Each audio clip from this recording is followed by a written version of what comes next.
Hey everybody, welcome to a special edition of the Wise Talk podcast. This will be a quick roundup of what we witnessed during the Super Wildcard weekend.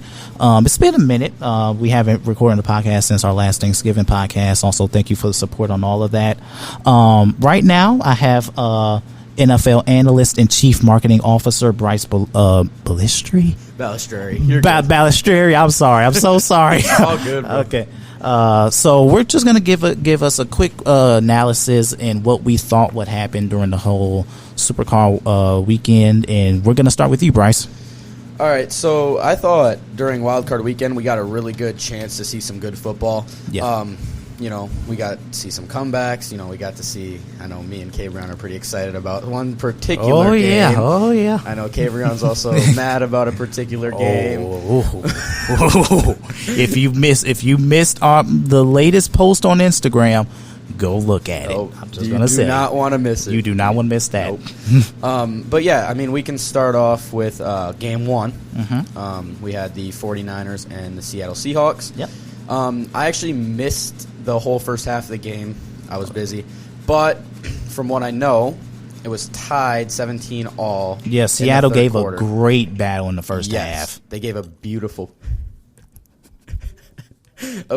battle in the first half. And then I know that the 49ers started getting their way more in the second half, and that's where you got to see the true separation between the two teams. Yeah. When you look at it, Brock Purdy didn't play his best football. No, he didn't. And some people were wondering when that would happen, but it happened, and they still won by a pretty big margin. Yeah. So what does that tell me about the 49ers? It tells me they're dangerous. Yeah. Their rookie quarterback didn't play his best game. People were wondering when it was going to happen, and they said once it did happen that they would lose, and they didn't lose. Yeah. So it tells me a good amount that the 49ers have a pretty solid chance to keep moving on. Yeah.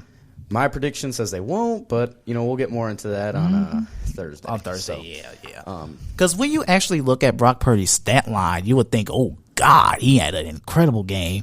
But when you really look at it, the throws he made, he missed.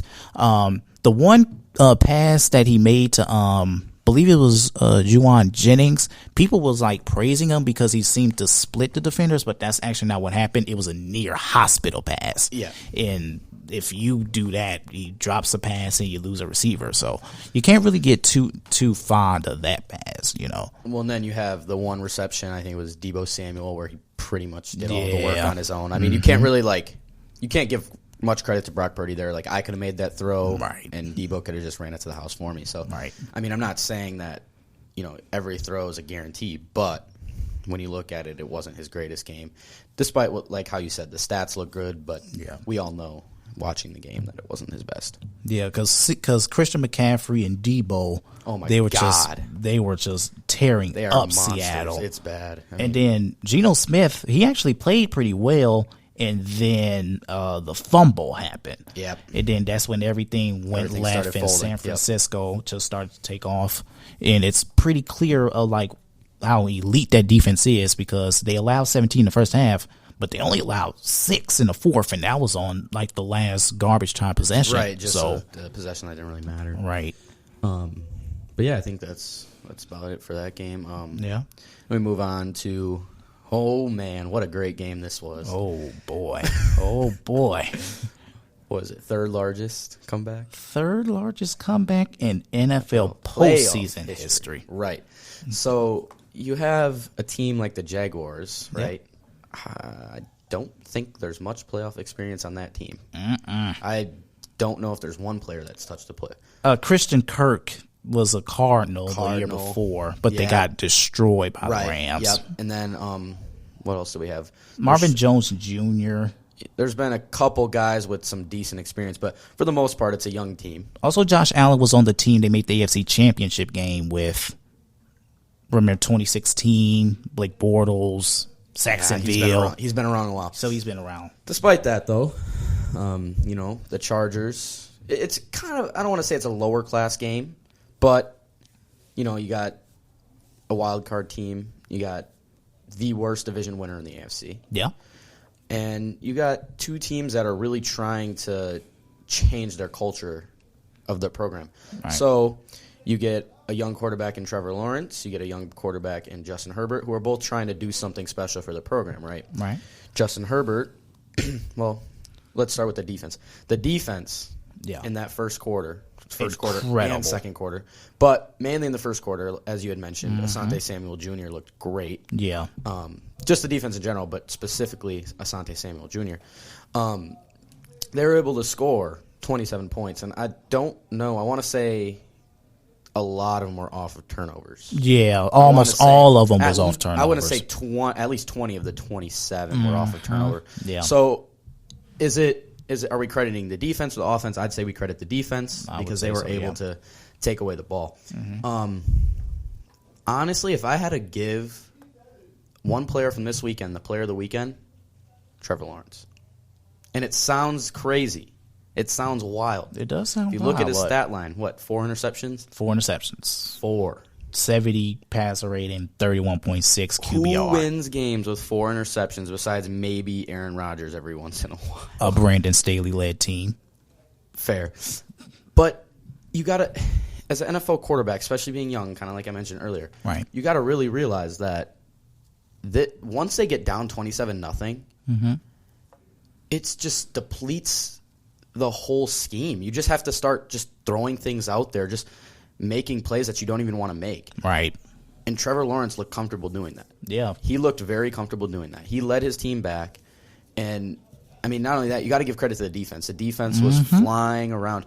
The momentum just swung, and then the game was over. Yeah. So you got to give credit to, A, the offense scoring, but B, the defense being able to hold for also, the whole second huge half. shout out to Doug Peterson.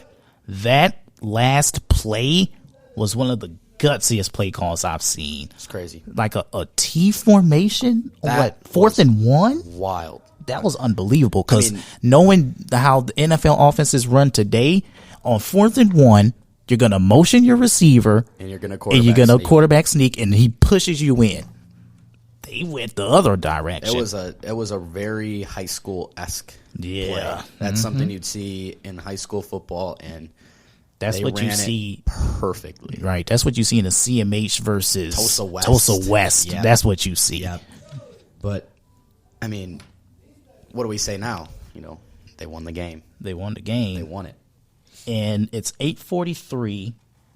They lost the game at about 10 p.m. Saturday night.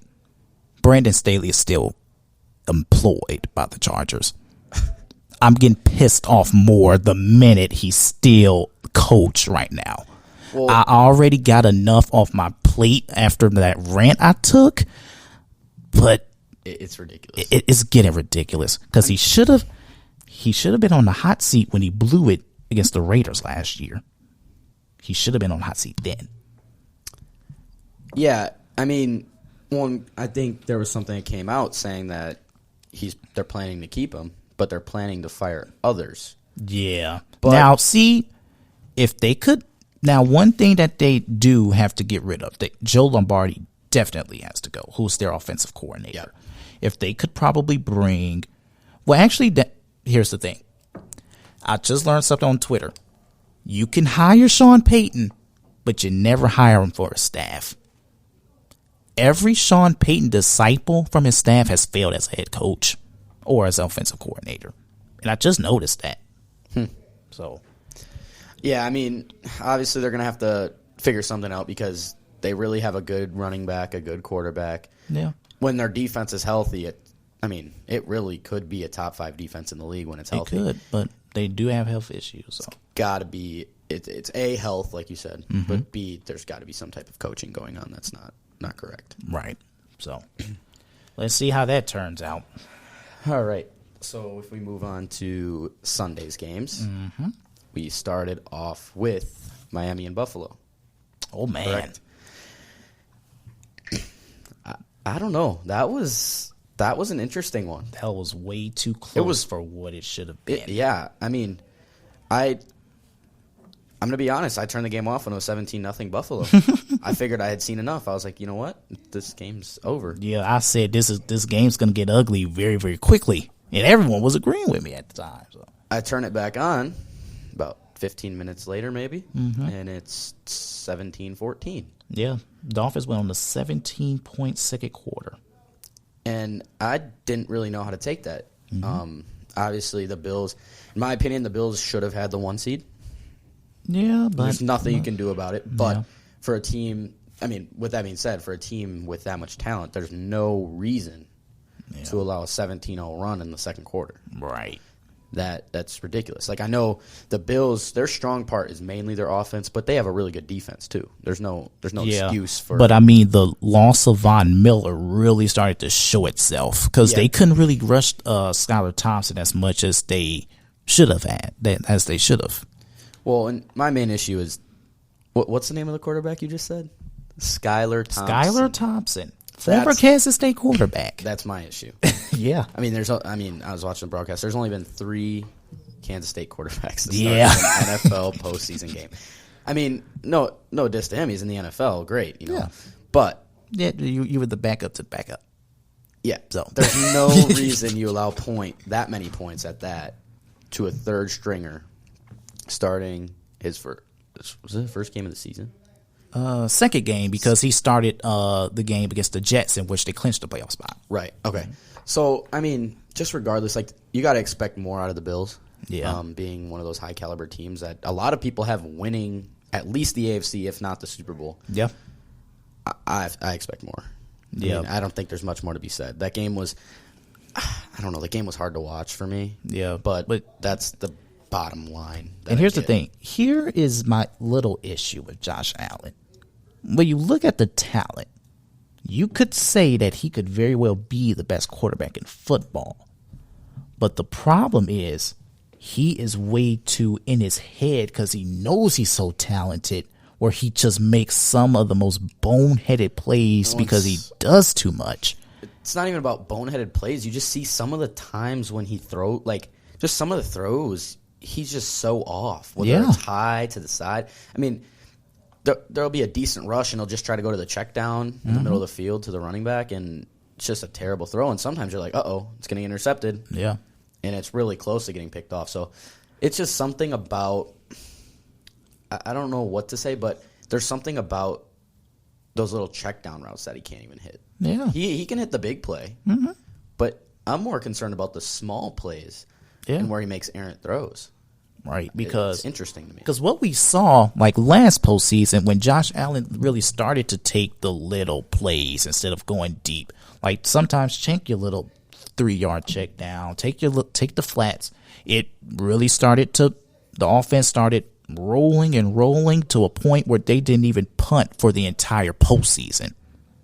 So what Josh Allen needs to do, he needs to slow down. Yeah, just he tries too much to get the big and fast and the entertaining plays. Yeah. Just take everything play by play, get positive yardage. It's not about getting the first down every time. Right.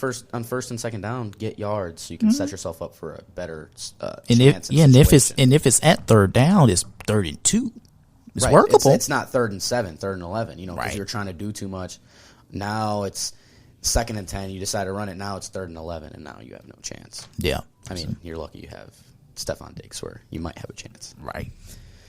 And really, Stephon Diggs, he had 7 catches for 114 yards, but all of that happened in the first half. He went blank in the second half.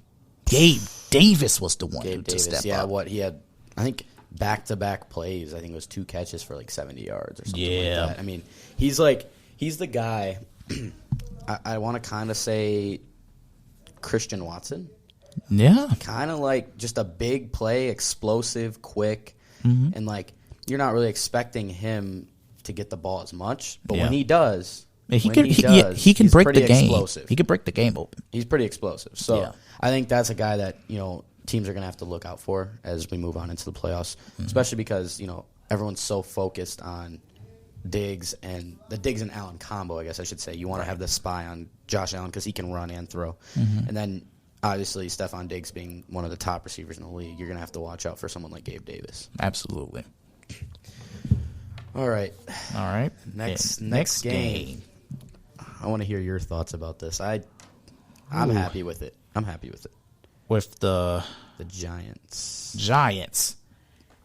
Well, this was the battle of the two fraudulent teams I had going into the postseason. He's been hating on the Giants all year, and I'm not even a Giants fan. And trust me, the Giants aren't frauds. Here's the thing. When I look at fraudulent, I'm thinking legitimate contenders. Vikings, I've told you. To win the Super Bowl? You're saying contenders to win the Super Bowl? Yeah, that's what I meant. Okay, all right. But, like, in terms of, am I shocked the Giants won? Not really. Because a team who also I had was fraudulent. Fair point. Was the Minnesota Vikings. That's fair. It's fair. I get what you're saying. Mm-hmm. But when people look, I mean, the Vikings have been extremely lucky all year. Mm-hmm. And I know that people are going to look at it. There's two ways you can look at it. You can look at it as, who cares? They're still, one of the top teams in the NFC right now. Well, they ain't in it no more. By record. By record, though. I'll give you that. Or you look at it as they're not actually that good. Yeah. And I think as analysts, you have to kind of see the second side of that where truly they're not really that as good as it seems off the paper. Yeah, because sometimes just squeezing just to get the win ain't good enough. It's not. It's really not, especially if you're really expecting to make a deep run. Whereas the Giants, this is my thing. So we were able to call out the Vikings very early. Yeah. But I don't think you did. I think you waited because the first team I remember in the power rankings that you called fraudulent. It was the Giants. Was the Giants. It was the Giants. I would agree. That's where I get at. As you, I told you that I believe the Giants were in the top 5, and I think this was like week 4. But while week 4, week 5, no, I said no. But guess who you did have in the top 5? I did have Minnesota at the time. I think Minnesota was 2. Yeah, there were 2 because they looked great in the beginning of the year, but then in the middle of the season, they started getting bad. Mm-hmm. But I don't know. I think the Giants all along would have had a better chance than the Vikings. I mean, getting into the game, it was a pretty good it's a pretty good contest. Back and forth, not necessarily back and forth, but it was close the whole game.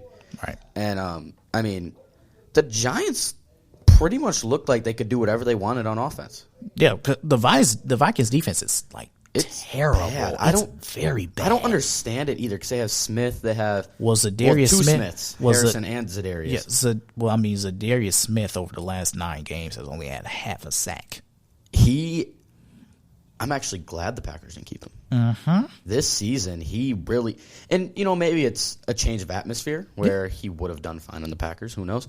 But it's just like he didn't have that same just – motor? Yeah, I don't know. It was something about him where he didn't seem as aggressive or he just didn't have the same skill set. Because remember, against Green Bay, week 1, he came out like a fireball. Yeah. Like he was just ready to kill us. Yeah, I mean, but yeah, the Giants seemed to be able to do whatever they wanted at will, and I don't think personally that the Giants' defense is all that great. It's not.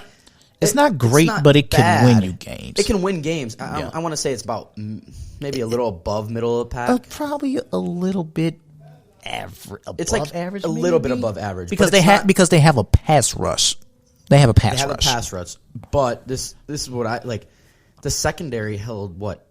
Justin Jefferson 7 for 49. 7 for 47. 6.7 yards a catch. So the biggest thing was T.J. Hawkinson. Yeah, 10 for 129. So I think here's the Giants strategy. I think you can allow anyone to have career nights, but this specific this specific receiver. So it's kind of like, say they face the Raiders. Hunter Renfrow can go off. Darren Waller can go off. No, but Devontae Adams, no. Right, because that's the guy where once he starts getting turned on, then it's going to get over. The game's about over. So this is what I noticed. In the middle of the field, they're pretty soft. The linebackers were taking really deep drops just to make sure they were getting out to the flat. They were able to get to the flats, and they were getting out to the hash. So what they would do is they would leave Hawkinson in there for a protection, like a little pop, and then release. And he would release right to the middle of the field, get a little 11-yard completion, and that was kind of like their check down. So In the Giants' eyes, it's just a check down. Although he was getting a lot of yards on them, it's just a check down, so it's a win in their eyes. Yeah. And kind of like I said, their secondary might not be great, but if they're able to, like you said, if they're able to focus on one guy, they might be able to turn things around. Right. And also, I have to bring this up about the two quarterbacks. I said earlier, Daniel Jones deserves an extension. He's earned it. The way he has played and the way has Brian Daboll completely changed the quarterback in this team is unbelievable. He may win Coach of the Year, even though my pick was Kyle Shanahan. I don't know if I ended up submitting Daboll in the form, but I might have. Either him or probably Nick Sirianni. I think I submitted him in your form for Coach of the Year, and I truly think he might not truly have the best team. No. But he's been able to win games. Yeah. Look, now they're 2 rounds deep in the playoffs. Right. And pending possibly an upset, who knows? We'll see Thursday. We'll give you your predictions on that. We'll see. But now, I mean, like Daniel Jones, he balled. He oh my balled God. Sunday. He looked so comfortable. He looked like a veteran quarterback. Like he wanted to do.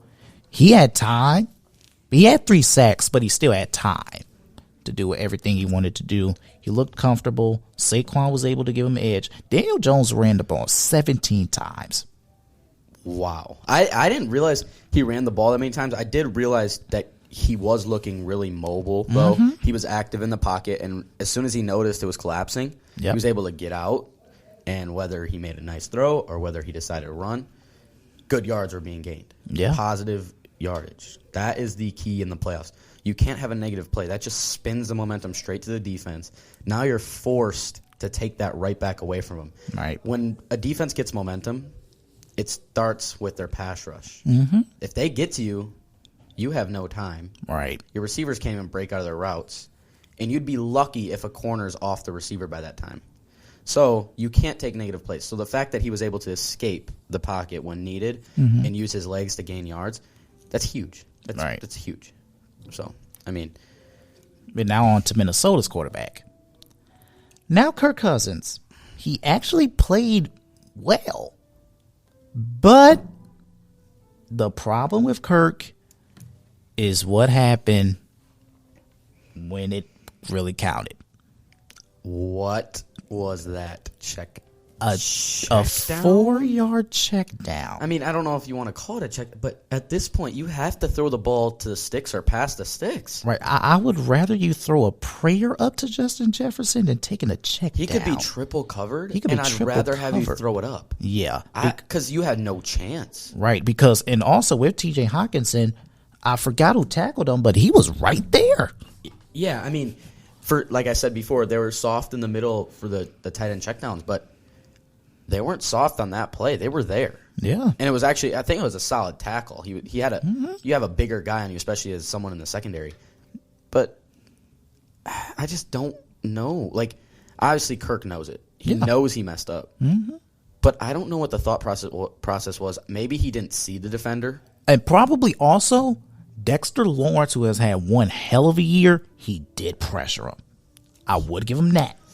He had to make a decision. He had to make a decision, but I just don't know. Like, I think there's a possibility that Kirk never saw the guy there because it was so far in the flat that a linebacker would really have to make sure he was able to get on an angle, or if he didn't get on the angle, he would have had to already be there, and he happened to already be there. So I think it might just be a thing with reading defenses. You know where defenders are and where they're not. Yeah. And typically, and this isn't a typical situation, it's a playoff game, typically the defender won't be there. Right. And I think that's kind of got to his head that way, and he wasn't sure. Yeah. But, probably can't do anything. Yeah, Kirk's not going to get any younger. He hasn't really delivered for you, except probably 1 year when they upset Drew Brees. But it may be time where Minnesota has to think about the quarterback position and probably move forward. Yeah. But the problem is the quarterbacks that you probably can draft are the project quarterbacks. Will Levis and Anthony Richardson. Right, because all the top names will be gone. Yeah, they'll be gone by the top 10. Somehow, or Minnesota trades up. Yeah, gets a better pick. I mean, yeah, I don't know what they would do. I don't know what they'd give. I mean, here's the thing: Indianapolis is like hell bent of getting their quarterback, and they're gonna probably fall in C.J. Stroud. C.J. Stroud's gonna fall in their lap, and we all know Bryce Young is gonna be a Texan. So right. Or just maybe Minnesota just pulls one out of their ass and they get Chicago's number 1 pick. Because Chicago is still, they're shopping. They're considering all. What? I just don't know what the Vikings, because here's the thing. They're, like you're saying, they're kind of that quarterback away. Yeah, Minnesota, yeah. They might be a quarterback away. So they don't want to ship off players. That's the thing. And I don't think they have a lot of picks to deal. I don't think. Yeah. They have good picks, but not enough. Well, because think about this. They just got Hawkinson. Yeah. And I think they gave up a second rounder, I believe. Right. So there goes one. I mean, I don't think they have a lot of picks to deal, so it'd have to be a player package. And I think Minnesota, like you said, is that they're probably going to have to go the player package in the first round pick. And I think probably 2, considering how much they think of these high end prospects like Will Anderson, Jalen Carter, maybe Bryce Young, maybe. I mean, yeah, I just can't see them dealing the players. I think maybe they'll wait. Yeah. Maybe we'll see what happens next year. And the quarterback class next year, it's pretty stacked. Well, and that's another thing. So maybe what will happen here is they'll see if Kirk can fight one out for next year. Yeah, because the quarterback class. If he doesn't, not only is the quarterback class stacked, but they'll get a better pick. Yeah, so they won't have what would they be? What are they this year? They'll probably be like 25th. Yeah, something like that. Yeah. So I mean, yeah, maybe they'll try to battle one out, and if it actually does go as bad as they might think, they'll have a better pick and a better class to choose. And honestly, I think Minnesota's going to go with like a pass rusher first round. That's what they need. Yeah, they're going to go defense first. We can get more into that. Yeah, we can get more into that. So also, we're going to have a topic about the upcoming quarterback class. Because it looks special. Yeah. So what do we have? Two more games, correct? We have the Sunday night. Yeah, the Sunday night game and the Monday night game. So the Sunday night game, I had practice during it. We have practice at a terrible time. Oh boy. so practice from 8 to 11. So I can see the first quarter and that's it. Oh wow. So you might have to take this one. Okay, I'll take this one. I know the big play of the night. I know the big play of the night. But why was it so close in the first place? Man, the Ravens defense, they came to play. I mean, I can't really blame much on the Bengals offense because the Ravens, they had an answer. Joe Burrow didn't really have that great of a game. Also, his offensive line again got hurt. 2 of them got hurt. And Burrow got sacked 4 times. I think pressure like 9. So that's tough. Joe Mixon has really regressed, really, after that big year last year. He only had 39 yards. Not going to cut it. Jamar Chase had a great game, 984 touchdown, so that was good. They turned the ball over once. Hayden Hurst. Yeah, I believe Hayden Hurst fumbled. It was Kyle Hamilton. My guy. Oh, yeah, Kyle Hamilton, I saw that. Yeah, I saw that one. Well, I saw it on afterwards, but yeah. It was a really nice hit. Actually. Yeah, great hit. Also, Kyle Hamilton improves by the game. He just gets better and better. I mean, you just hear his name week after week after week, and despite, I don't watch many Ravens games, but despite he's actually their like slot dime corner. He's not their starting safety. It's Chuck Clark and Marcus Williams. And he's so versatile. That just shows. He's incredibly versatile. It's ridiculous. I think he could play linebacker. Yeah. He could play. He might not be. He's physical, but he might not be a downhill guy. Yeah. But he's so versatile. I think he could play linebacker if they needed him to. Yeah, he can play safety, linebacker, slot corner. He'll do it. Put him on an island. Me and Mr. Deneen called him the actual best prospect going into this class. And not much disagree with us. So that says a lot. So. I have something just popped in my head when you said that. Jack Sanborn, Chicago Bears. He had a breakout year. And I said one of the Wisconsin linebackers was going to have a great year. And I know we're not on the topic of this, but he popped in my head when you said that. Just because, and it was, his first half of the season wasn't crazy. No. Then all of a sudden for 3 straight weeks, he was flashing out the game, a fumble recovery, a forced fumble, and he almost had a pick 6. He dropped it. Yeah. But yeah, speaking of breakout players, but let's not get off track. Yeah. The Bengals. So this is the big play. Sam Hubbard, 99-yard fumble recovery touchdown, and also that led to some post-game controversy. J.K. Dobbins said he wanted the ball, but Greg Roman wouldn't give it to him, and he also said if Lamar played, they win that game. It's 100% fair to say. That's 100% fair to say, yeah. Losing the game by, it was a touchdown, right? It was 7 points? Yeah. Yeah, losing the game by 7 points without your starting quarterback. I think if you have your starting quarterback, and also it changes. Also, the last possession was a red zone possession, and Lamar is most prolific in the red zone. Well, because he has that dual threat ability. He's able to use his feet to gain yards, make people miss. But not only that, he's able to throw the ball. Yeah. So, it's definitely fair to say. I get Dobbins wanted the ball, but what have we seen with this year with like 1 or less yards to gain? The quarterback sneak. So you can't get too mad with Dobbins. Maybe if we go off the play where Dak Prescott faked the handoff last night. Yeah, that good bootleg, yeah. If you want the quarterback to have the ball, I think that's also a good option. But I don't think a handoff's a good option. We've seen so many guys get stuffed this year. Yeah. Because if they're lining up for a quarterback sneak and all you do is back up and give it to a running back, they're going to be at the line already. I agree. They're going to be at the line. You have no chance unless you somehow get outside, and you still probably don't have a chance. Right. And also with the quarterback sneak, Huntley actually jumped and I don't like because normally all quarterbacks would just go in, they'll shoulder bury down, and they'll push you basically. And him kind of leaping for it, like Trevor Lawrence. It worked for Trevor Lawrence, but is Trevor Lawrence is 6'6". I don't think he's 6'6". Huntley's like 5'11". Right. I think he's like 5'11". Yeah. I don't know how tall he is, but I was just going to say the same thing. Trevor Lawrence, it worked for him. 6'1". But still, he looks so smaller. 5-inch difference. Yeah. Trevor Lawrence can get away.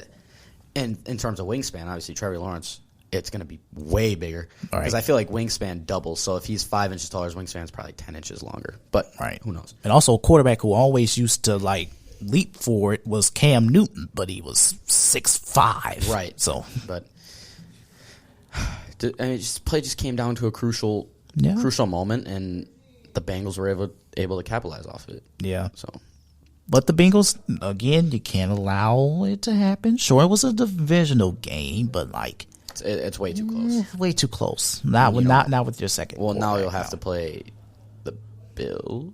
Yeah. Yeah, you have to play the Bills, and you're not going to be able to get away with playing just mediocre. Although the Bills, the Bills did too, but the Bills have back-to-back weeks. Don't bet on it. And they'll be at home. Yeah. So, but also, quick note: Greg Roman has to go. J.K. Dobbins only gets 16 carries. That's ridiculous. J.K. Dobbins he was as soon as he came back from the injury, and I had him on fantasy. I didn't trust him. 35 points or something 35 and 20. That just shows. Yeah.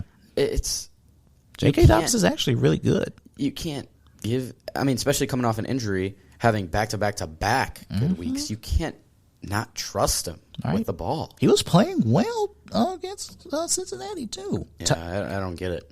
I don't get it. I don't get it. All right. Last game. Oh, boy. My worst nightmares as a NFL fan. Oh, boy. So, I don't know if everyone knows this, but my pick at the beginning of the year, the Dallas Cowboys will win the Super Bowl. Yep. And no one on the Wise Talk podcast likes it. I despise it. And being having a lot of Packers fans on the podcast, that might be a reason. Yeah. Packers aren't in the playoffs. I'm not saying I'm not a Packers fan. I'm also a Packers fan. I just pick them because I believe they can. Yeah. So without the Packers in the playoffs, it might change a little bit of view.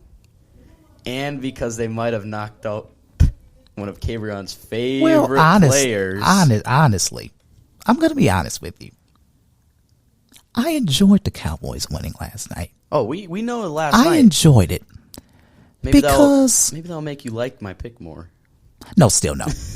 Because you're literally going to face my Super Bowl pick next week. So they're going to win. Wait till Thursday. I'm gonna wait till Thursday. But I really enjoyed it. The fact that the Cowboys, of all teams, tell me who they knocked out. Thomas Edward Patrick Brady Jr. Oh my God. That was so pleasing to watch. Oh, my God. It was great. I've never been so happy seeing the Cowboys win. I just kept chuckling every time the Cowboys scored. It was great. This was like amazing to me. Tom Brady looked awful. And not only did he look awful, Dak Prescott looked great. Incredible. That was his best game of his life. Yeah. See, if he takes that into next week.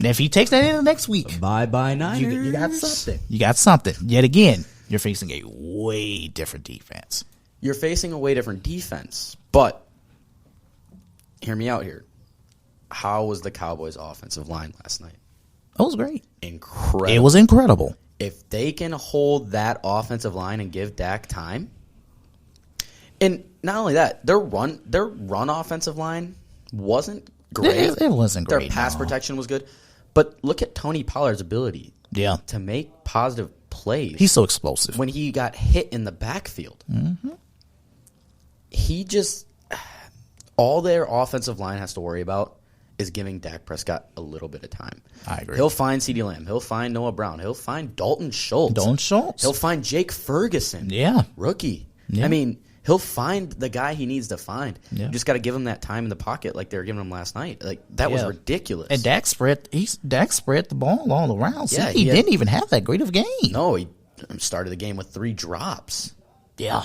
But with that being said, I think he completed passes to 9 different receivers.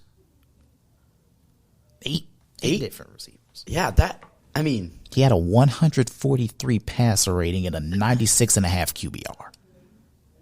I mean, it's just the ability to trust all of your receivers. Mm-hmm. Aaron Rodgers went past the ball to 8 different receivers. Oh, no. No matter how – I mean, they're blowing them out, right? Mm-hmm. But no matter the score of the game, you got to trust every single receiver in the playoffs. Just like we said with Stephon Diggs and Gabe Davis. You have to trust Gabe Davis because you know Stephon Diggs isn't always available. Yeah. And Dak was able to do that. Not only that, the defense played incredible. Yeah. I mean, I think half the plays that the Buccaneers had were negative. Mm-hmm. They were getting a lot of – I mean, not only that, they're getting a lot of pressure on Brady even when they didn't get to him. Yeah. Tampa Bay's running game ain't great anyways. No, it's the worst in the league. But you still got to give the Cowboys credit. I mean, just because they have a bad running game, doesn't mean that they're always going to have negative yardage. Mm-hmm. But the Cowboys were just pushing.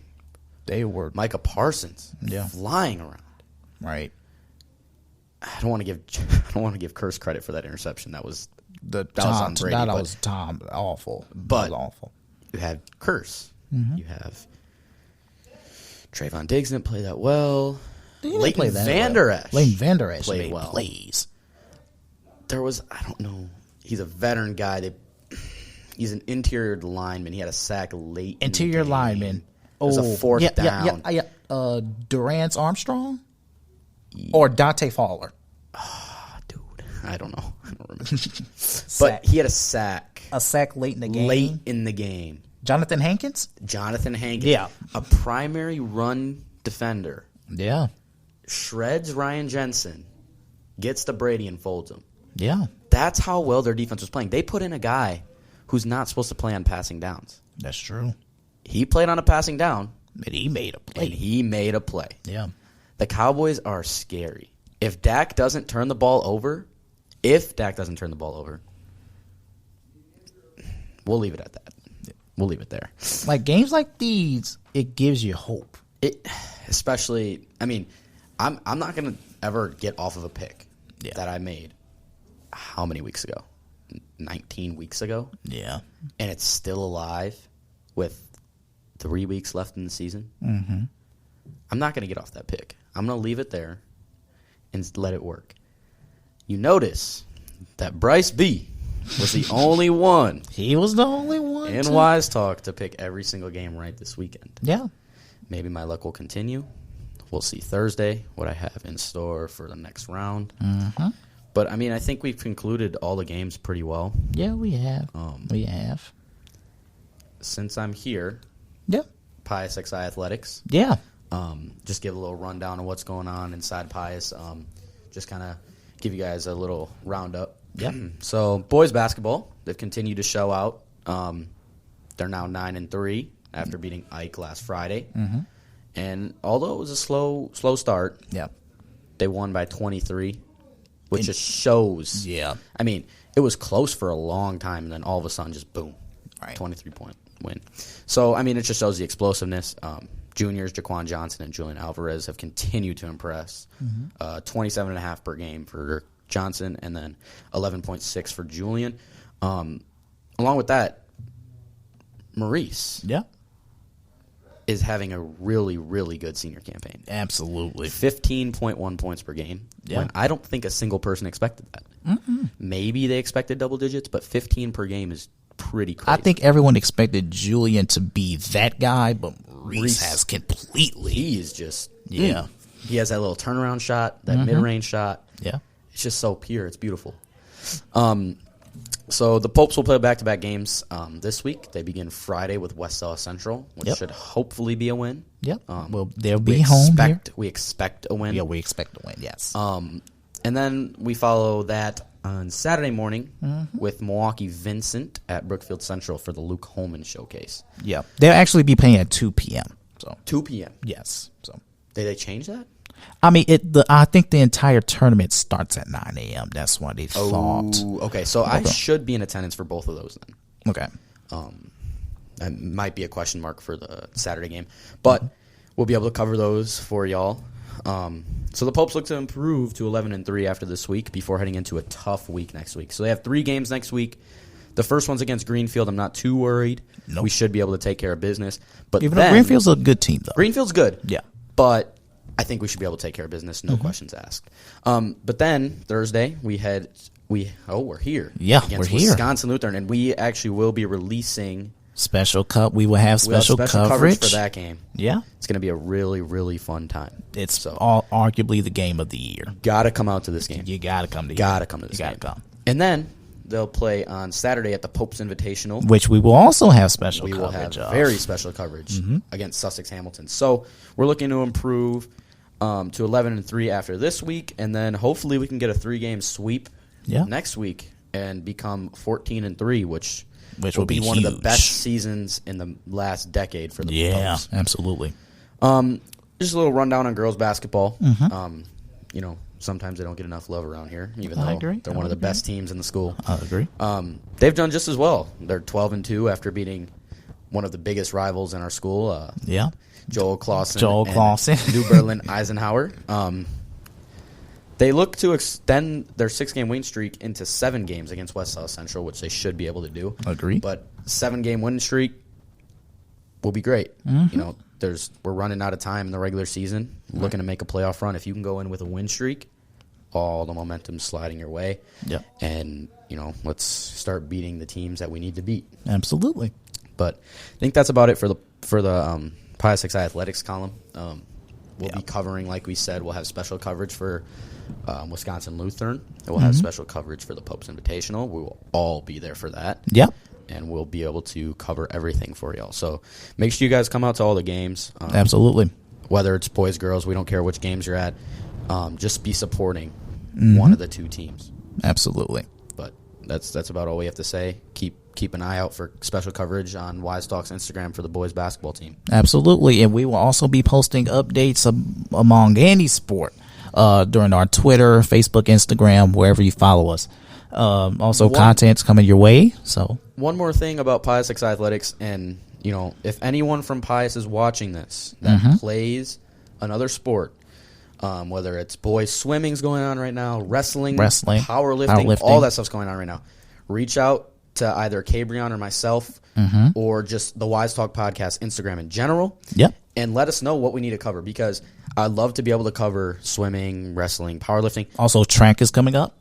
Track's coming up, baseball's everything. Coming up, so yeah. We'll be able to cover everything. Just make sure if there's something you want us to shout out or cover, let us know, because the news, it's harder to get news from swimming, from powerlifting, from wrestling. Yeah, it's just not out there. Right. Basketball, we can go on websites and get everything. Yeah. So just let us know. I'd love to start covering wrestling, girls wrestling, powerlifting, swimming, all that stuff, especially as we get deeper into the playoffs and postseason for all these sports. Absolutely. All right, that's going to do it. We will actually still have a little something. We will be joined by Zach and Henry later on today, and we will see you then. Appreciate you guys. Thank you guys. All right, see you. Welcome back to a special edition of the Wise Talk Podcast. This time, I am joined by Chief Content Officer and lead college football analyst and MLB analyst, Zach Deneau. What's up? All right, so we're going to continue our wild card recap, and we will also give a recap of the national championship since we did miss it. Close game. Yeah, very close. Let's actually kick things off with the national championship. Get that out the way first. All right, so what was it? 65? 65-7. 65-7. I mean, bro, TCU, they started the game. What was it, 7-7? Mm-hmm. And then they were driving. And then what happened after that? I don't remember. This was believe it was a week or so ago. Yeah. But all I know is that 49 consecutive unanswered points from Georgia. They were eating wings on the sideline in the third quarter. That's how much they were up by in the national championship game. Wait, no, it didn't start 7-7. It started 10-0 Georgia. Yeah, but it was 10-7. Yeah, 10-7. It was a close game. Yeah. But, oh my God. Yeah. Who would have thought? I mean, at the beginning of the year, if you thought those two teams would play, that's what everyone would expect for the outcome. But I thought it would at least be closer than that, probably around 45-31. Yeah. I thought it would be around there. Max Duggan, he didn't look the best. I mean, he looked pretty bad. I can't blame him, though, with that Georgia defense. He was always under pressure. What are you going to do? Yeah. That was one of the worst college football games I've ever watched. I mean, I'm not surprised that Georgia won. How did Michigan lose to TCU? Yeah, that's what I'm saying. Yeah. That's what I'm saying. That all tells you a lot about Jim Harbaugh. Yeah. Who I've called a bit overrated for years now. Mm-hmm. But he just can't win that big game. Yeah. He's beaten Ohio State, but it took him a minute to do that. But I feel like for Michigan, Ohio State's their national championship game. After they beat Ohio State, nothing else matters. That's true. Because the Big Ten West is so bad that, I mean, it's like an automatic win. Yeah. I mean, when they played Iowa a year ago, were they ranked for the Big Ten championship game? I don't think so. I don't think they were. Even if they were, I mean, it's a low caliber ranked team. And Purdue, they steamrolled. And then, I mean, it's just not the only competition they really played this year was Penn State, Ohio State. Who else? Did they play Notre Dame? That was Ohio State. No, Ohio State played Notre Dame. Michigan didn't really play anybody. No, they didn't. They didn't. So, I mean, I don't know what to say. They need to have a harder schedule. They need to be prepared when it comes to those college football playoff games late in the year. What are you gonna do? I mean, Georgia really didn't have that much of a tough schedule, but yeah, at least they faced the Tennessee. SEC. They had Tennessee, South Carolina, Who else? Well, They South Carolina steamrolled before. Oregon. What about Oregon? First Well, game. Oregon. I'll give you that. Yeah, and then Florida is in that division. Kentucky, they're decent. Well, how about let's talk about this? How did Kentucky get killed by Iowa? My second, well, Kentucky wasn't even playing their starters. That's true. Because once Will Levis said he was out, I guess they said there was no point. I guess. And their backup quarterback was terrible. Yeah, I guess. But like their backup quarterback's better than Iowa's regular. Yeah, that's true. Yeah, that national championship, Georgia set the record for most points in a national championship game, BCS or college football. Didn't they surpass playoff. Nebraska against Florida in 1995? I think they did. Yep. Wow. Wait, would you say that Georgia is a dynasty now for college football? Whew. 2 straight national championships. I mean, that's tough to do in college football. I mean, Alabama hasn't done that. They also went through the SEC, and they completely dominated every single team. Yeah. They dominated LSU in the SEC championship. Yeah. I mean, it helps when you have... I mean, they kind of survived Tennessee, but... No, they dominated that game. The score was not as close as the game. Actually, yeah, you're right. Yeah, you're right. They dominated that game. Tennessee, I mean, they didn't look the best. And that was when they still had Hooker, too. Yeah. So, that other quarterback, Mixon, that's his name, right? For Tennessee. Milton, yeah.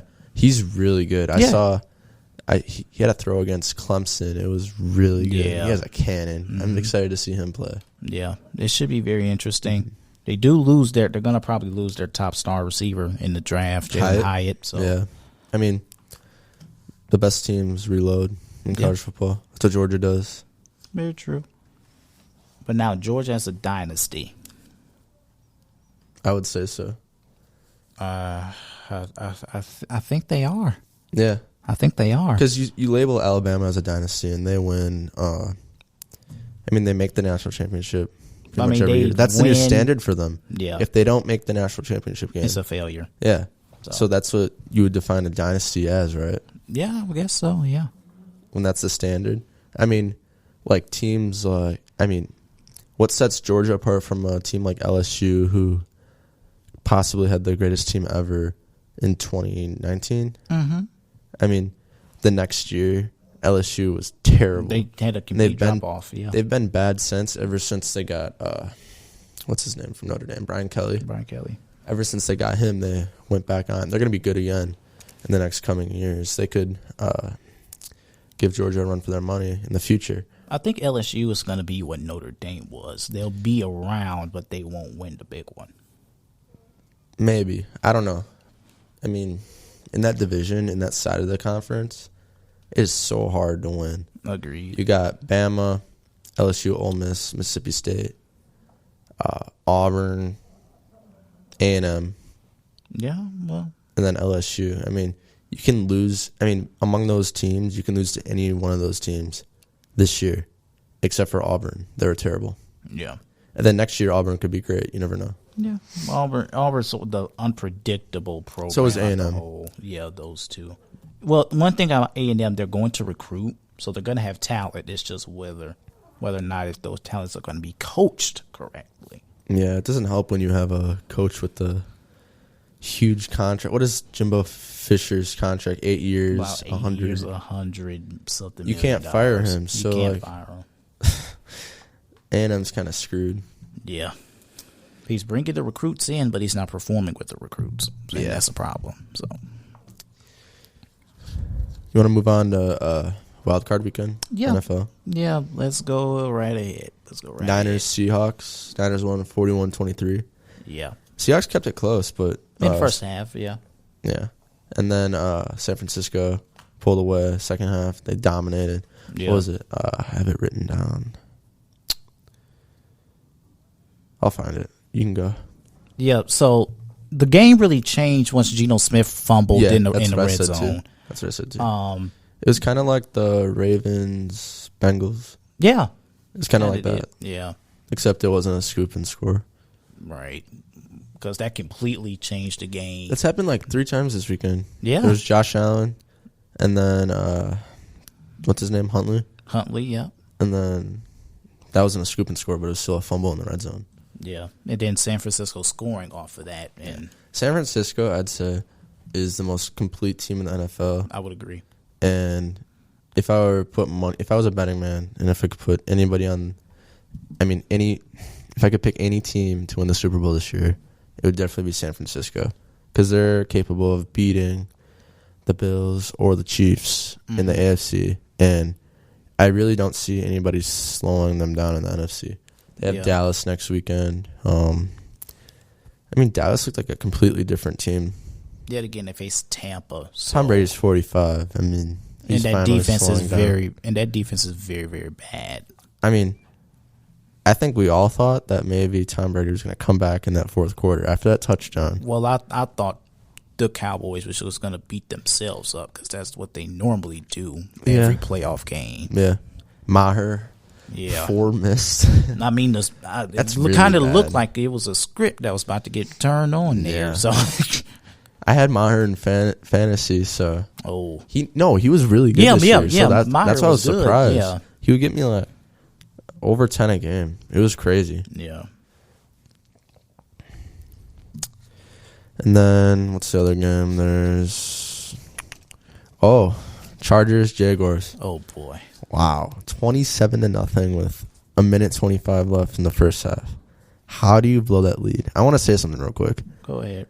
Brandon Staley, he is wasting Justin Herbert's prime. Not his prime, but like right before his prime. When he enters his prime, he's already like decreasing the value of what his prime is going to be by his like failure to use him the right way. When you have Keenan Allen, Gerald Everett, and then Austin Eckler, he's overrated, by the way. I agree. He's a good fantasy running. There's a fine line between good fantasy wise and good production wise. Production wise, yeah. Like the opposite of that would be Aaron Jones. He's a bad fantasy running back, but he's great on the field. Yep. So, when you have that talent surrounding you, and then that defense, they have Khalil Mack, Bosa, and then Derwin James. Asante Samuel Jr. looked great. And I know they have one or two more. J.C. Jackson, but he got injured. Yeah. And honestly, that's really it, actually. Yeah. Okay. But, that's still, really good players. And then, I don't think they should have made the playoffs this year. Their team last year was so much better than this year. Yeah, a lot of that because the Chargers was, riddled with health, all year. Keenan Allen was out. I know this because I had him in fantasy. And then, but, as soon as he came back, the production was, the same. Yeah. So, I don't know. But, a lot of this shouldn't be on the Chargers. The spotlight should be on the Jaguars. Because coming back 27-0. Yeah, what a resilient. That is really hard to do. Especially Trevor Lawrence. He had 4 interceptions. In the first half. Yeah, first half. And then he finished with 28 for 47, 288 yards, 4 touchdowns, 4 interceptions. ETN had a good game too, 131 total yards. Lawrence also got a 2-point conversion. Yeah, he did. Off a run. So yeah. That was pretty big. It was a good game, though. I think it's pretty inexcusable to give up. I agree. That's ridiculous. The Chargers just fired Joe Lombardi, their offensive coordinator, but Brandon Staley is with the job still. I don't know. I don't know. I haven't watched the Chargers enough to know that much about what the problem is. Joe Lombardi was one of them. Yeah. You should be, when you have a quarterback like Justin Herbert, a receiver like Keenan Allen, and a running back like Austin Eckler. And Mike Williams should have been out there. But Brandon Staley too. I forgot about him. But Brandon Staley played him the last game, and he injured his back against a pointless game against the Denver Broncos. Yeah, it's kind of similar to what's his name? the Broncos, Nathaniel Hackett. How he mismanaged that offense. Mm-hmm. Given they had the running back that got hurt from UNC earlier in the year. Javonte Williams. Yeah. He got hurt, and he was a vital piece to their offense. But you have Jerry Jeudy, Cortland Sutton, Russ. He's old, but like he's old and he was hurt. Hardly regressed. Actually, I want to say something. I think something that affected Herbert was against the Chiefs when he got hurt. Yeah, the ribs. His ribs. Yeah. I think that affected him because he looked really, really good going into that injury, and then that happened, and it changed everything. It kind of did. Yeah. And he still didn't he score a touchdown still? Yeah, he did. He threw one ridiculous throw too in the open field. I mean, like he pretty much changed after that. I think that. I mean, Herbert still I think finished second in passing yards. How, dude? He would get me like 8 points in fantasy every week. That's because he don't throw much touchdowns. He only threw 26. A lot of that's because of Joe Lombardi turned him to a checkout. How can you not have a good scheme with the options you have on that offense? I don't know. I mean, part of it could be the offensive line. I'm not familiar with. Well, Rashawn Slater, their Pro Bowl tackle, got injured as well, and he was out for the year. So, okay, that had a lot to do with it. I mean, it's the same thing with the Packers, I guess. When Elton Jenkins he got hurt, yeah, and then Bakhtiari was out for most of the year. He didn't really make that big of an impact, though. Right. I mean, against the Vikings, maybe, but the Vikings were so inconsistent. We can talk about them next, actually. Yeah. I'd like to Let's say get something right ahead about it. Where are they? I mean, actually, I'd like to highlight the Giants. Daniel Jones, he has been so under the radar. Yeah. He's been overlooked by everybody. Including me. Yep, and me. And going and watching the highlights of that game. I didn't get to watch the full game. I watched, last 10 minutes or so. Mm-hmm. But, going back and watching that full game, he is such a good quarterback. He can do everything. He can run the ball. It gives that offense, they can run the option with him, just roll out to the right or left. Yeah. And then you have Saquon Barkley. And then Daniel Jones, his throws were all, really, really good. Mm-hmm. He has a good arm. So I think he's going to be a free agent. Daniel Jones, yes, but I actually think they're going to give him the extension. They should extend him. I agree. Because there's not a quarterback that will... I mean, he fits their offense. Mm-hmm. Especially if they go into Philly this weekend. I think they're capable of upsetting them. It reminds me of 2011 Packers. Maybe. Yeah. There's something about this team. No. Young Daniel Jones replacing Eli Manning. Young Aaron Rodgers replacing Brett Favre. Yeah, this is a bit different, though, because Aaron Rodgers was still, a top 5 quarterback in 2011. Daniel Jones is kind of improving. He's fighting to be a top 12 quarterback. But he's not just improving because last year he wasn't that good. No, he was bad. Yeah, so you can't just say he's improving. He's getting a lot better. He's getting a lot better. He's getting his name out there, and he's earning the respect of others, including me. Yeah. So I'd say he's top 10 right now. Aaron Rodgers is not top 10. I have nothing nice to say to him right at this moment. So I mean, a lot of it's not on him. This is what I have to say. Look at a team like San Francisco. Mm-hmm. When they surround your quarterback with talent, look what happens. Tell him that. You have Brock Purdy, the last pick of the draft. He's a rookie this year, right? He's a rookie. He's surrounded with CMC, Debo, Ayuk, Kittle. They have a good offensive line. Great offensive line. And then an the elite number play one caller. Yeah, Shanahan. And then they have the number 1 defense in the NFL. It's ridiculous. So when you have a rookie quarterback in there and he's surrounding with people like that, then it makes it so much easier. Yeah. And the fact that they traded for CMC, that changed their whole season. Agreed, yeah. Because I think they only lost 1 game since CMC No, they arrived. didn't. I don't think they lost at all. Wait, they probably didn't. No, they didn't. No, they didn't lose a game. No, you're right. Yeah, because the first game back was against Kansas City. They won that game. That was the first Wait. game No, that's the game they lost. Because Kansas City beat San Francisco. But that doesn't really count, though, because they traded for CMC on Thursday. Yeah, that's true. And CMC, he played, but he was on snap. Like, he was on the snap count. Yeah. So, like, when you actually have him completely in the offense, then, I mean, it's a whole completely different team. Because then you got a guy can run, catch passes. It's like Saquon Barkley. Just, like, better. Yeah. And then injuries were a problem this year. Yeah. Who else is there? Oh, okay, I wanted to talk about the Vikings. Yeah. I mean, Justin Jefferson didn't have that big of a game. No, I think Jair and he Alexander. went 7 for 47. Yeah. So I think Jair Alexander got in his head a little bit. Honestly, 16.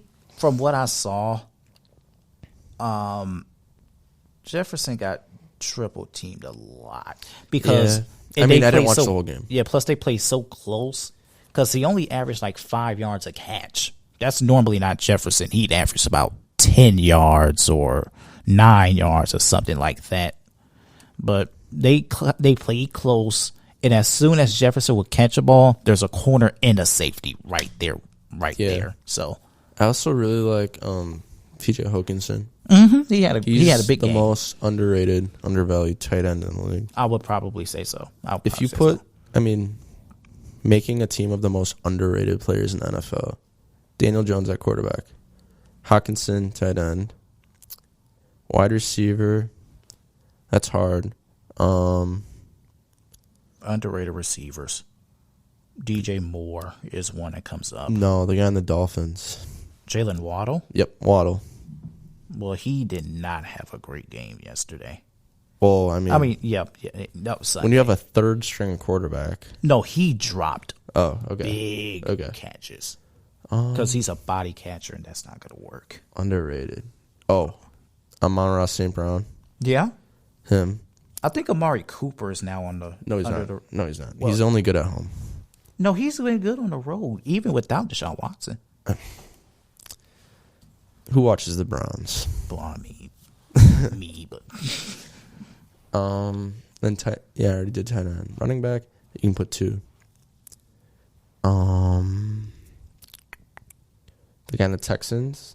Dameon Pierce. Yep, Dameon Pierce. And then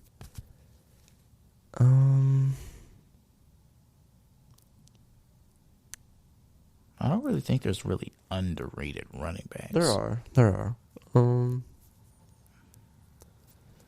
going through the teams right now. Oh, the guy in Dallas. Tony Pollard? I'd say he's underrated. He made the Pro Bowl this year. But still, he's underrated. He made the Pro Bowl this year.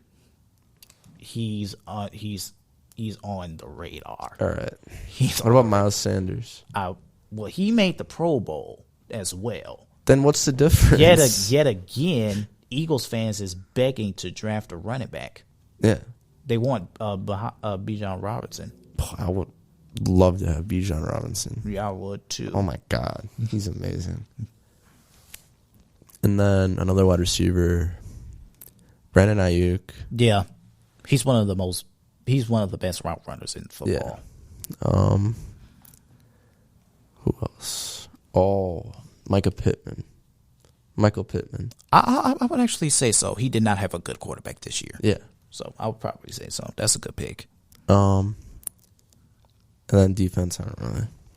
I just know these offensive players, they're really underrated. Probably underrated players defensively. None comes off the top of my head. It's but hard if to I think. go through, I would find. Oh, the guy in the 49ers. What's his name? I have his name written down somewhere. Linebacker? He might be. Fred Warner? No, not him. He's good, though. Eric Armstead? No. Jimmy Ward? No. Talanoa Hufanga. He made the All-Pro team this year. Oh, well, still. He made All-Pro first team. Yeah. So, I mean, I didn't remember his name, so he's underrated. It's hard to remember his name, though. I mean, it's a tough name, but... Yeah. But, like, most NFL fans, I guarantee you, half this podcast would not know who he is. Well, I mean... His name didn't come to your mind. Well, he did. No. Because I don't really underrate him. He made the All-Pro team. Yeah, but he's underrated. He's not a big name. I guess you could say that. I mean, like, underrated means, like, but in terms of big not names, you could probably go with Max Crosby. Yeah. Yeah, he's underrated. Because Max Crosby's probably a top 5 edge rusher, but he's not really huge. Yeah. What else is there? Buffalo, Miami. Oh, yeah. 17-0. Like, how do you... And then Miami scored 17 in the second quarter. Yeah, and then weren't they... It was 2017 halftime? Mm-hmm. And then Josh Allen fumbled. Scoop and score. Yeah, that was... Josh trying to do a little too much, which has been his problem. Mm-hmm. So... Didn't he have an interception in red zone, too? Yeah, he did. And that was in the second... I think it was the second quarter, yeah. Yeah. I mean, he's a great quarterback. He just needs to limit the turnovers. Yeah, he's kind of like, he needs to slow down. It's kind of like Brett Favre. Yeah. I mean, I wouldn't compare them to yet, but I mean, they do have similarities. They're both huge gunslingers. Yeah. What else is there? We can still talk about this. Yeah. Skylar Thompson, the stat line might not say it, but I think he played pretty good. I need to get someone to sign me in. Not insane. But, okay.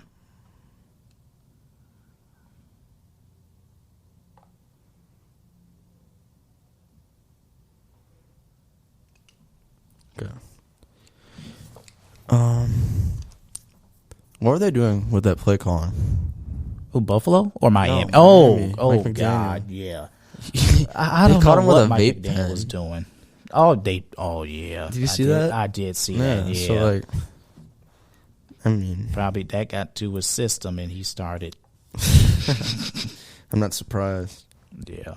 He is one of my favorite coaches in the NFL, though. Yeah, he's a cool coach. He's cool. But he made his rookie mistake at the wrong moment. Yeah, I guess. But part of it's due to the inexperience at quarterback. I mean, if you have Tua in there, a healthy Tua, yeah, I'm happy he didn't play, though. Because I agree. That's ridiculous. Like, you need to protect the players. And they failed him 3 times in one season. I mean, that's ridiculous. You should be able to. They need to have new trainers and new staff. I believe that's probably what they're going to do. They need to, because that's ridiculous. Yeah. I have a take about Tua. If they would have had Tua in that game healthy, they would have won. They're upsetting Buffalo. But I can't disagree, really. But I mean, I think Buffalo underestimated Miami because Skylar Thompson was at quarterback. Mm-hmm. I think that's the same thing Cincinnati did with Baltimore as well. I mean, but like people know who Tyler Huntley is. Nobody knows who Skylar Thompson is. I mean, he did play 1.5 game. Yeah, but like, who names their kid Skylar? Like, he was okay in Kansas State. Oh, he went to... Okay. I know who you're talking about. Yeah. I know who you're talking about. But yeah, it's a completely different game if Tua plays. I agree. I definitely agree. It's hard... I don't know. I keep on going back and forth with this take because I think it would be a different outcome if Tua did play because Buffalo would be more focused. Yeah, but Mike McDaniel would call a way different game if Tua played. Yeah, it's a disadvantage as well. Yeah. Because then film shows those plays. Yeah. I mean, Buffalo isn't really aware of Skylar Thompson's strengths. Yeah. But yet again, the reason why Miami kind of got themselves in is by self-inflicted mistakes by Buffalo. Yeah, so, like the fumble. Yeah, the fumble, the interceptions. Yeah. Because Josh also threw an interception. It was a deep bomb, but I saw it was well covered. Yeah. So. Who else? There's... Oh, yeah.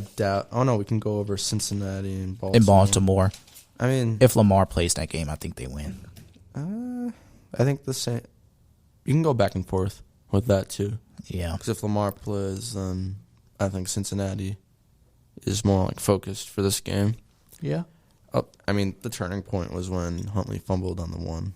Mm-hmm. That was really stupid. Yeah. I didn't watch the game because I had something that morning for baseball, so I went to bed early. Yeah. But he like reached his hands over, Mm-hmm. and he just got the ball like batted out. I don't know what he was doing. They could have. I have no clue either. They could have easily pushed him in. Yeah. Also, I don't know why Tyler would jump. Also, what else? J.K. Dobbins was upset because he wanted the ball. Yet again, selfish. a handoff would be a bit. I don't know if a handoff would have worked, but It's selfish. J.K. also says that if Lamar played, they win. Well, they didn't. Well, that's true. I mean, I'm happy. Do you see the thing RG3 said? Oh yeah, about the brace, because Michael Vick was telling them to put a brace on this to playoffs. First off, the Ravens have not even paid them. Has not even paid Lamar. Yeah. And plus, the last time a quarterback went on a brace, It was RG3. RG3. Yeah. So, I mean, you need to put the player's health above, like, just wanting to win. I agree. I feel like. I mean, it's different than baseball or not basketball. Basketball is still, like, you need to put the player's health before. But in the NFL, it's just, like, way too risky and dangerous. Because, like, one little thing can change your whole career. Right. And it's just not worth it. Especially stuff with your head, like Tua. You're right. But, I mean, Cincinnati didn't look that good. They didn't. They're I think decent. Baltimore had some answers for them that they weren't prepared for. Yeah. Yeah, that's true. I mean, J.K. Dobbins had a pretty good game. They had a good game, but he only had 12 carries. You got to give him the ball a little more. Who's the other running back? Gus Edwards. He played okay, too. He was decent, yeah. Was he 35? Yeah. Okay, yeah. That's what. Didn't McPherson... He missed an extra Yeah, he point, missed but an they got extra the point. 2-point conversion, so it didn't Yeah, really so they was matter. able to... I mean, I was watching the highlight video, and it didn't show the 4th and 20. It didn't? No, it only showed 3rd and 20. So what happened on that 4th and 20? So the last play of the game, basically? Yeah, last play of the game. Okay, so Tyler Huntley threw a prayer, basically. Yeah. Now the play kind of got blew up because Huntley stumbled. Oh. And I noticed that a lot of players were stumbling. Huntley kept on stumbling. Yeah, so that happened a lot, and then he threw up a prayer. I believe it was to the direction of Sammy Watkins. No, I think it was Sammy Watkins, because I think on the Ravens. Yeah. I thought he was going to target Mark Andrews at first, but I think the stumble kind of messed it all Why up. would you not? I mean, he's the tallest guy in the field. That's what I'm saying. Like, if you're going to throw something up, you want to get it to your, what is he, 6'7", 6'5"? About 6'6", something like that. Yeah. Like, why would you not throw it up to him? He's the biggest body. He has the best hands in the field. I mean. Yep. I didn't really understand it. But the Ravens actually had a chance to catch it because it did tip. And then there was a receiver, I think it was James Pruchet. He was like, the ball was right here, and he was right here. Oh, He could have got it, but I think he was just an inch too late. He was just an inch or two too late. That's the worst. Yeah. Wow. It's like have you ever seen the Jordan Lester camp? Yeah. Hail Mary Yeah. for Nebraska. Yeah, that's what happened. He tipped it and caught it. It was against Northwestern. 2013, 14. Yeah, somewhere. Yeah. Yeah. I remember that. I think I watched that live. Yeah, I wasn't able to watch it live, which sucks. I mean, when's the last time you get to see Nebraska win like that? Yeah. Yeah, it sucks. What about Tom Brady's possible last game? Loved it. Loved every single second They of were it. terrible. I mean, the time was awful. But you could also say that Dallas was really, really good. Oh, yeah, Dallas. 'Cause like, they don't Dak get enough- Prescott. You can go. Yeah, Dak Prescott had the game of his life. Like, I've never seen Dak that calm, that poised, and so comfortable in the pocket. Like, that was amazing what he put on. Yeah. I mean, I think he's going to need a game better than that to beat San Francisco. I agree, because this is a way tougher defense he's going to face. Yeah. He's facing the best defense in football. Yeah, definitely. I mean, everybody on Dallas is good except for Brett Maher. Oh, yeah. He was terrible. Yeah. But, like, it's okay. I mean, I can't be the only one that thought that Tom Brady was going to come back. What was it, 24/7? I mean, there was a small little tingly thing No, saying. I knew it. I was like, oh my God, here we go again. Because after that third extra point, I was like, something's up. I was like, something's up. Yeah. But then I don't understand why they went for 2. yeah, that's what I'm not understanding. I think Mike McCarthy got comfortable because Tampa wasn't really scoring, so that's why he kept bringing them on. No, I mean Tampa. Why did they go for 2? Oh, I think they just went for 2 to like make the possessions fair, and they wouldn't have to like say if they go all the way back, they wouldn't need they would probably only need a field goal or something like that. Yeah, but it would be 8-24, touchdown 15. You need 9 points. Yeah, I don't get it really. It's 8 point. I mean, it's 10 points. Right. You would win the game if you got a field goal. So I guess that makes sense. But you're not gonna win. They didn't win the game. So Yeah, didn't even come close. I think if they would have gotten the 2-point conversion though, that would have changed something. I think they would have made the game closer. When they only got 6 points right there, that kind of like I was like, I don't know if they're gonna come back here. But I mean, there are so many games this weekend where everything's just like uncertain, all the leads and all that. Yeah, every game was close except Dallas, Tampa, and San Francisco. But that Seattle. game was close. Yeah, It was 17-24. yeah. In the first 17-16. half, in the Seattle Seahawks with the Seattle and San Francisco, it looked like it was going to be close. Yeah. But it wasn't even close at any If point. the Packers would have played that game, they would have lost. There's no way it would have been that close. No, I don't think so. It wouldn't have been close up until halftime. It would have been close in the first quarter, and then they would have blown away. Yeah, That second half surge from San Francisco would have just. There's no way it wouldn't have not happened the whole game because the Packers are just like, oh my God, and it's their kryptonite too. yeah, I mean, they just can't beat San Francisco. yeah. We can't get rid of It's them. terrible. I actually can't wait. I mean, we couldn't even beat them in the 90s. Yeah, It's bad.